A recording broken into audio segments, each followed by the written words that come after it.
welcome back to my YouTube channel. My name is Baratang and I bring to you another episode of Careers 101 with Baratang. Today I'm joined by Botlhale Satsha, who is a 22-year-old completing her qualification in audio post-production engineering.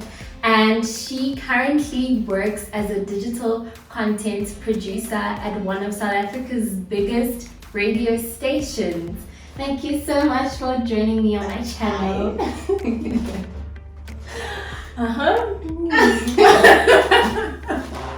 I'm sorry. I'm just actually like, woo, a whole intro, girl. What do you mean? You deserve it. Oh, I'm not sure, but okay. But that is you, that is your life. True. Yeah, true.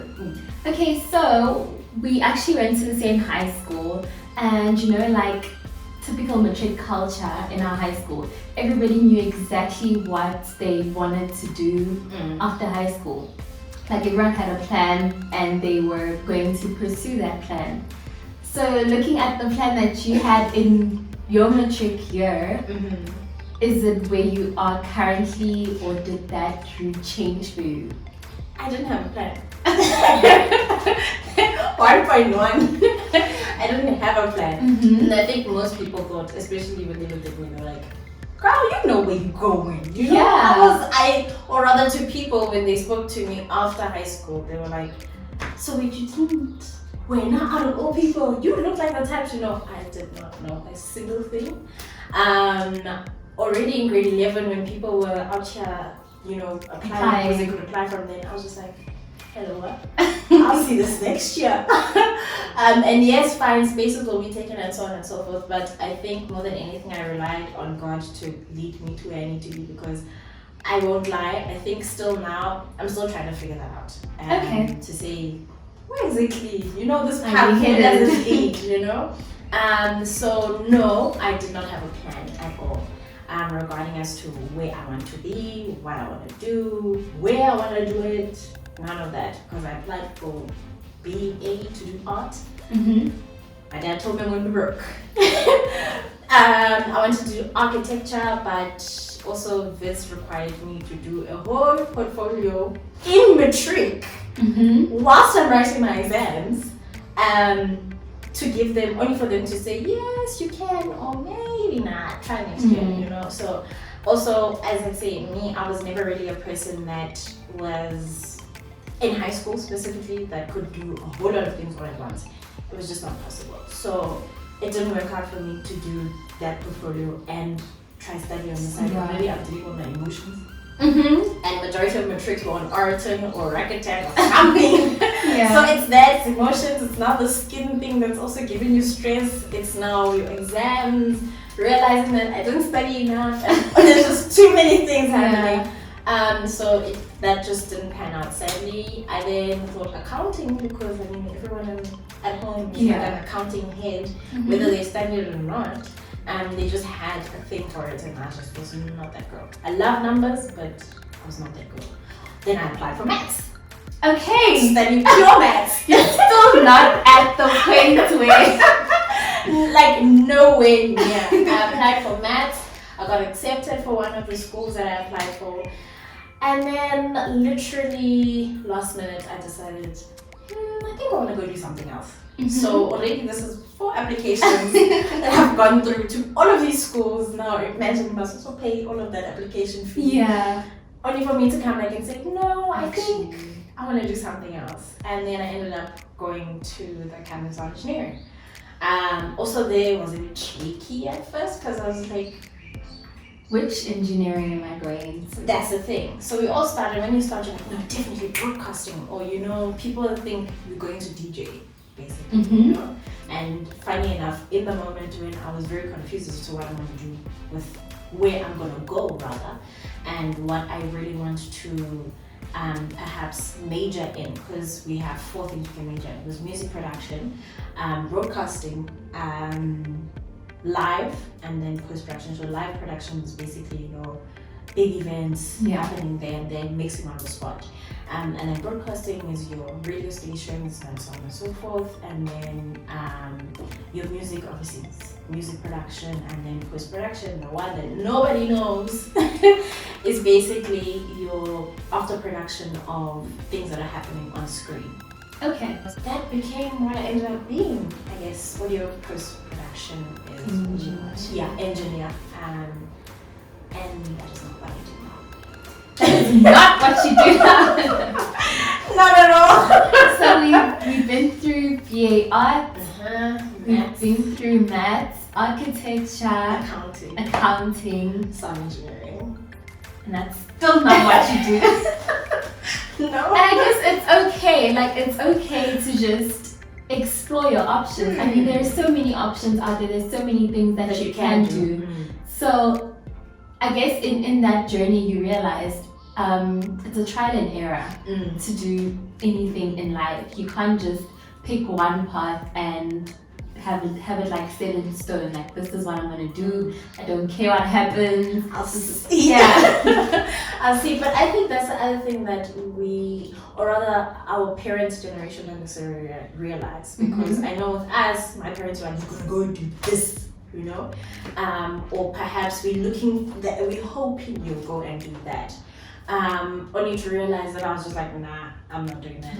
I'm not feeling it. I'm not doing that. And then you become the rebel, literally at that moment, because you're like, yeah, maybe, but not today. And I think parents forget that you're the one who's doing this. So it's gonna be your life for the next however many years you decide to be in that industry, and you have to be happy with your choice. Some of them, not so much fun. But yeah. Okay, then after that, how did you end up in radio? So also this was by God's grace, more than anything, because I still didn't know what I was going to do. I went to school, studied post, did all of that. I still didn't know what I was going to do. And I must say, I think with coming from there and being, as I say, SRC president from there, you already have this weight on your shoulders and you feel like I should be able to tackle anything. Yeah. And then you realize that no, school is over. It's no such thing anymore. Not the real world. No, it's the real, now it's the real world. You know, you're not dealing with petty guys or guys that really treat you like an egg and an angel, or just a school, you know, that's trying to get, you know, to a specific point for everyone, or just everything in general, you know. And then to now realize that you're right on it by yourself, you know. Yes, your parents brought you in, but you're right by yourself. But nonetheless, taking that into account, I was then helping friends and everyone else apply for this exact thing that I'm in. Really? Funny enough. That is funny. Right? I was going through, I'm like, yeah, no, you must put this and put that and put this. You know, going through everyone, helping everyone's application. Only for Babe to say to me, why don't you apply? And I'm like, nah, nigga, this is your guys' space. It has nothing to do with me. Yeah. And he's like, no, you should probably apply. So I'm like, yeah, okay. I even did it like, I think the day before or on the day of the closing. So I'm like, okay, I think I dabbled on it for about a week or 2 weeks or something. I'm like, you know, let me just do it. God was like, you made sure that you did it, otherwise it's gonna be distorted. I got there, I was underdressed compared to everyone else. Really? I kid you not, because already when it starts, obviously they then pick from those thousands and thousands of entries a specific amount of people. So already when they called me, it was just like the shock of your life. Hello, what? So then that's how I then got the job. So I went through a long list of a whole lot of other humans that I think really wanted the place as well. But I think for me personally, God knew where I needed to be. Yeah, Honestly, definitely. because as I say, I had no idea. You hadn't even planned on I applying. hadn't even planned on applying. It was just because they was like, yeah, we should probably do that too. I'm like, you know, I'm not too sure. But so yeah, then that's how I got into the academy, and then the story continues. Okay, so you went to the YFM Academy. Do you graduate from the academy? Yes, but you only graduate if you finish the academy. So, for instance, with us, there was a guy who was there, but he obviously got a job, which is so lovely. But you have to obviously finish the full course and then you graduate. Okay, so you finished the full course and then they employed you. Which was also tricky because I didn't think I was going to get employment. Really? To be honest, I didn't think so. And it's like this entire journey, you were just like, I was what? Not necessarily like, oh, what, but it was a sense of I see the talent around me, and I see what everyone else is bringing to the table, and maybe I'm not looking enough at what I'm bringing to the table, perhaps. So I don't really see what I'm bringing. I'm just looking around like, shucks, there goes, she's doing a lot. Okay, Yeah. I need to work harder, you know, and also learning to stay in my own lane, because in the beginning I think everyone was just we're still trying to figure it out, because every other you move around the company and to see how things work behind the scenes, and then there you are, you're just like, okay, so she's strong in this and this and this, and he's strong in that, and you look at yourself and you're like, I thought of it prudently more than anything to say, no, I think that job's going to be taken by 1, 2, 3, 4, and that one, but also I'm sure that's the short list. Only for my current boss to come to me and say, hey girl, We want you. I want you. And I'm like, oh, lying. So going back to the phone, right? Yes. Everybody has a phone and everybody has, okay, not everybody, but a lot of people are giving themselves the title of being a digital content creator. That is literally on everyone's Instagram bio, including my own. So for you specifically, what is it that you do? What are you employed to do within that digital content producer title? Digital content production in radio. I think because other people are just like, but then what are you doing then? Like, radio's on air, so what's the point? So, Yeah. it's not just posting on social media, because that's what most people think. Mm-hmm. It's really feeding not a mindset, but rather having people understand who they are talking to via the airwaves, because I think more often than not, you may not notice it yourself, but when you look at an advert that has a person that looks like you, you relate to it more than one that doesn't, or an advert that has just a car, you know, because there's a human being in there, or there's a person that sounds similar to you. It really just, you click with it for easier, you know. So that's the gap that we stand in, to actually give the voices on air the face for you guys to look at. But that's the thing. It's because it's a voice that you can easily just gel with, you know. And I think that then also gives the understanding to people to say, actually, it's not necessarily just about what the person looks like. Understand who the person is, because I think that's what radio gives to people, to actually know who this human being is before you can see them. So you can't judge a book by its cover. Yeah, definitely. Because you get to hear all of the goodness and the awesomeness and everything on the inside first before you put a face to it. So yes, we basically put a face to things, but also we help, I think, convey not just messages, but speak to one's heart more than anything.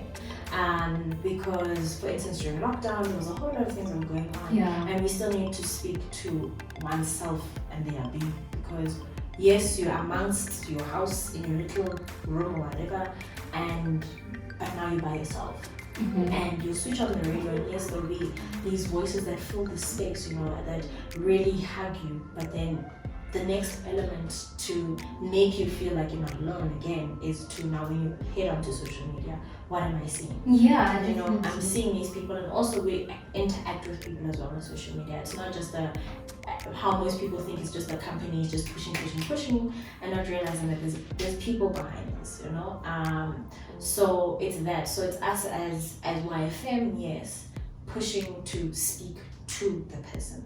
So it's not just to speak to Mhlama, we want when we speak, when you as Baratang listen in, we want to speak to you. It's that, I think it's creating I don't want to say original content, but it's basically original content. Something that could possibly be out there, but making it better. And also things that aren't out there. And being the first to do things and all of that, because as I say, the only way we can really translate to people is on air and on your phones, you know? Because as much as yes, we have an app, we need something that's going to correlate with everything that's happening there. So yeah, it's literally becoming the face of what's on air. To sum it up for now. There's more to it. There's way more to it. So everything we see, everything that does reach us is because of you. Somewhat. Well, thank you for that, and I hope that you also get these many thanks, even though it's like what you're employed to do, that you are making a difference in this particular space. And a weird question just came up, but how does it feel being in that space with these many different well-known Personalities. Yes. At first, it was very intimidating because they are very big personalities that you have to deal with. Be it people who are on the radio station every other day or people that come in for interviews. Yeah. So dealing with that, I really had to dig deep.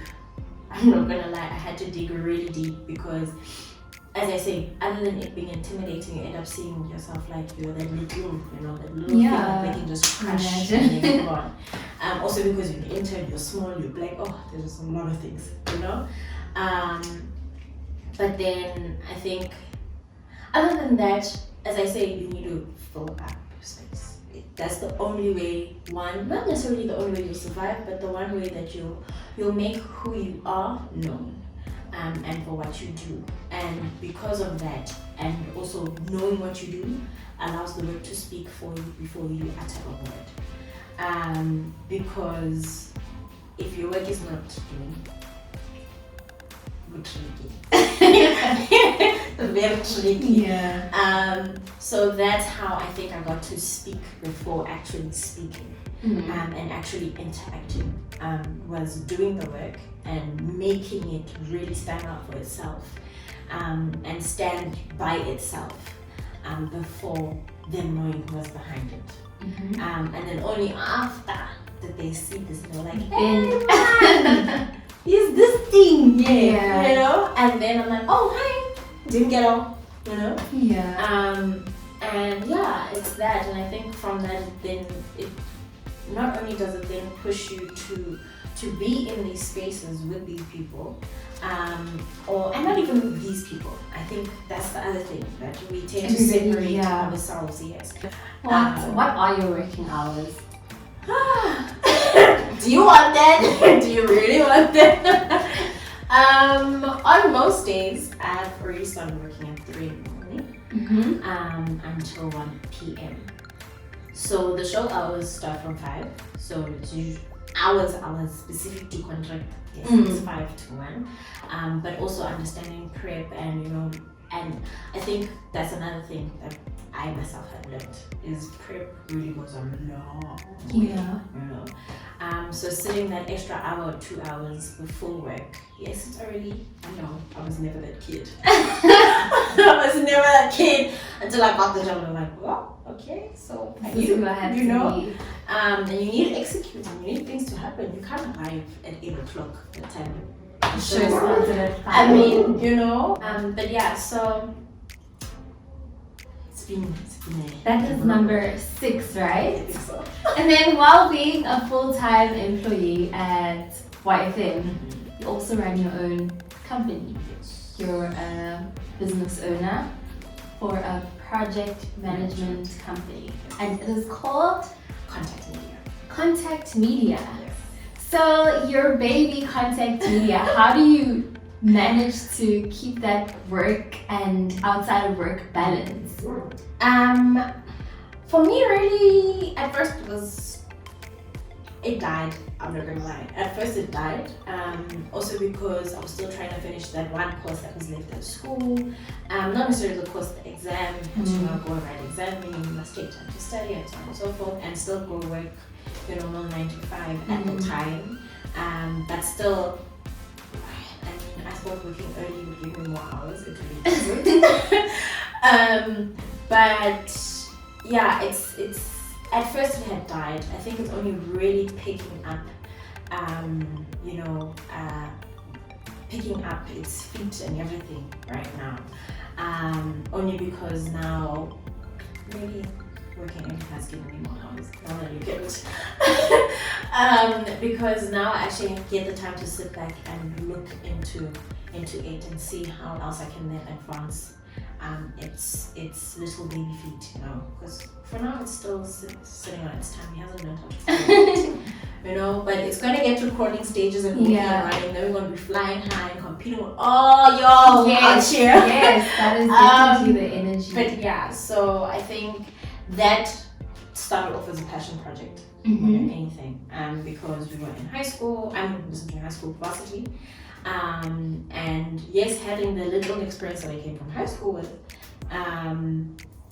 it was now, how do we now make this a thing? You need to be excited when you enter like your space of working, and it seems that is exactly what project management means to you. That is exactly what digital content producing means to you, and with all of those things, or that entire journey that you went through. I know that there are a lot of people who in high school are so frustrated, even if they're not in high school, maybe post high school, and they don't know where to fill themselves. They don't know which particular industry they need to enter to take up space. And you've kind of graced through a few and have been part of like 3 of them, 3 different official industries. How would you then like encourage that type of a person to just move on to the next thing? I'm all about trying everything you possibly can under the sun. And maybe that's why also I never really know what I want to do. So honestly, any and every opportunity that does come past, even if a person's like, I need to decorate for a baby shower, I literally was there. I'm like, bring it here. And from that already other people are like, what you did there, do you want to do my, I'm like, bring it, you'll become a business one day, it's okay. You know, and it's from those little things that you then come up with your own ideas of, oh, perhaps I can do something differently. Maybe yes, I do baby showers, but I mean, someone made cakes and then out of nowhere now there's a 1-year-old smash, and I'm like, you're giving a baby a cake to smash. I'm gonna eat that thing, don't you think? You know? And that became a big thing. And now parents wanted it, and not just, I don't think the kid is ever gonna remember it, but you know, the pictures are there. And it's a memory not just for the kids that they can look back on one day, but it's a memory for everyone as well. So it's realizing the need before you realize perhaps whether it's just for skin color or because I'm a woman or whatever. Yes, there are many businesses like that flourish because it's woman-based, you know, and all of that. But understand what the need is first and cater for the need before you go for now wanting to stream it to just a woman, whatever. Maybe the need is the woman needs this, you know? Then you know, okay, so I have this and I've streamed it already. So there you've got ting ting, you know, 100 points, great. But I think more than anything, honestly, try as much as you possibly can. Do as many things as you possibly can. When you have time. Everywhere. Apply everywhere. All of those short courses, Google has its own short courses and everything. Head to Google. I think it's Google Learn or something. Head to Google, check it out. I mean, I got into a space that I had no idea about at all. Even when I started, I was like, not exactly, okay. You know, and then I got in and I was like, oh shucks. Had I not had this opportunity, I wouldn't be sitting up. You know? And also it was an opportunity I opened myself to, because it's one thing to want an opportunity, but one thing to want it and put the work in. So hence I say, try everything you possibly can. You know, literally all those little tiny things, or even fixing the light on a camera. Because people don't understand. The little things go a long way. And also then realizing from literally going and dabbing in all of these little, you then realize that, oh, I actually like doing that, even if you just literally touched the top of the iceberg. But now what's below? Go and learn everything below once you've done that. And that is the lesson to take with you today. As you can see yourself, she literally tried everything and now she is at a place where she can look back and say, I'm so glad that I went through this journey. It got me to where I am today. And thank you so much for sharing your story with my viewers. And I know that they'll definitely want to connect with you. Maybe they'll also want your help with applying for these different things. So where can they find you? The one place that definitely does not look like the work that I do is my Instagram page. So it's just Satsha_sun, like SUN. Most people write SON. No, not sun. The sun. Yeah, the sun. The sun. So yeah, it's Satsha_sun, SATSHA_sun. Or I mean, there's an email tab there as well. People can email me from there. Not on Twitter, so you can check what I want to go. She's like not even a social media person, but that is what she works with. That does not make sense. But I guess it's okay also just being behind the scenes. Yeah, I think I'm good with that. I mean, after all, I started audio post, which is behind the scenes. Like we are the ones there in the dark room there, the back that no one even knows exists. You know? And then you come up one day for it, like, by the way, girl, who you guy, you know. So I think I've always really been behind the scenes.